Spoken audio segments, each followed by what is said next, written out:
in air and give my tortured limbs a break. This was no way to spend the day before my 21st birthday, 3 days before Thanksgiving.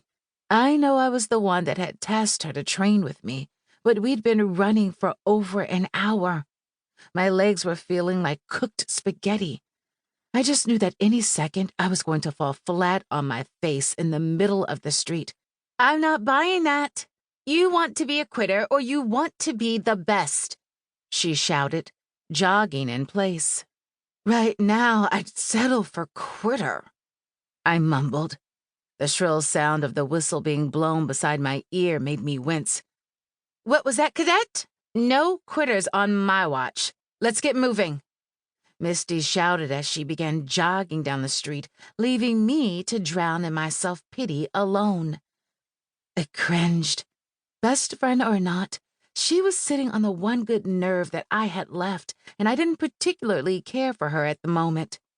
Chest heaving up and down, breathing irregularly, lungs debating on whether to shut down and put us both out of our misery, I knew I was at the point of passing out, but I refused to let her get the best of me. So, engrossed as I was in my own head, I neglected to hear the persistent beeping of the car horn behind me. Kara, look out! Misty yelled from her stance down the street as I glanced to see her running back in my direction, waving her hands frantically back and forth. But it was too late. Much too late. I could hear brakes squealing as the driver of the Mercedes pressed down on them firmly, in the vain hopes of avoiding the foolish woman intent on standing in the middle of the street. The dark unknown welcomed me. I regained consciousness suddenly in a hospital bed, with the sweet smell of lemon drifting up my nostrils. My body felt as if I'd been run over by a car, exactly as it should. I cringed. You're awake. A deep masculine voice spoke to me, standing just outside of my peripheral. With my head throbbing the way it was, there was no way I could turn in his direction. Speech left me as this magnificent creature entered my line of vision, his face etched in concern. Are you all right? Running his hands through his hair, he bowed his head sheepishly. Of course you're not all right. Look what I did to you. You did? I questioned, my raspy voice sounding foreign to even my own ears. I thought I put me here, being the idiot running in the middle of the street. I should have expected a car to hit me. I should have seen you. My phone rang, I looked down for 1 second, and when I looked back up, there you were, an apparition in the suburbs. His brown eyes, speckled with gold and green, were sad. I truly am sorry. I've been sitting here waiting for you to wake up to express my sincerest apologies. You've been here the whole time? How long have I been here?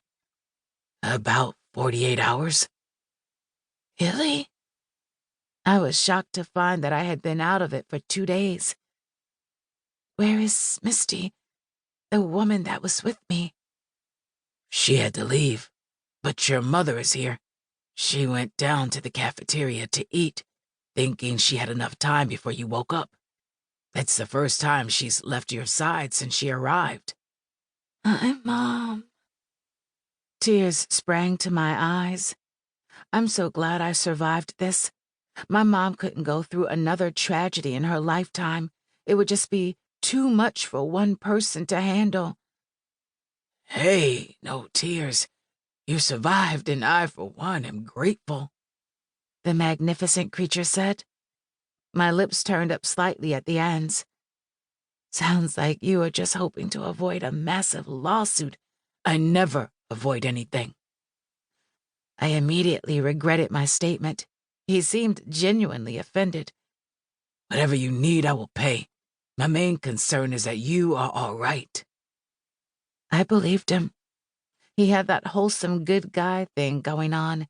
You could tell that his parents had raised him right. I think I'll be okay. My body feels like I've been run over, but other than that,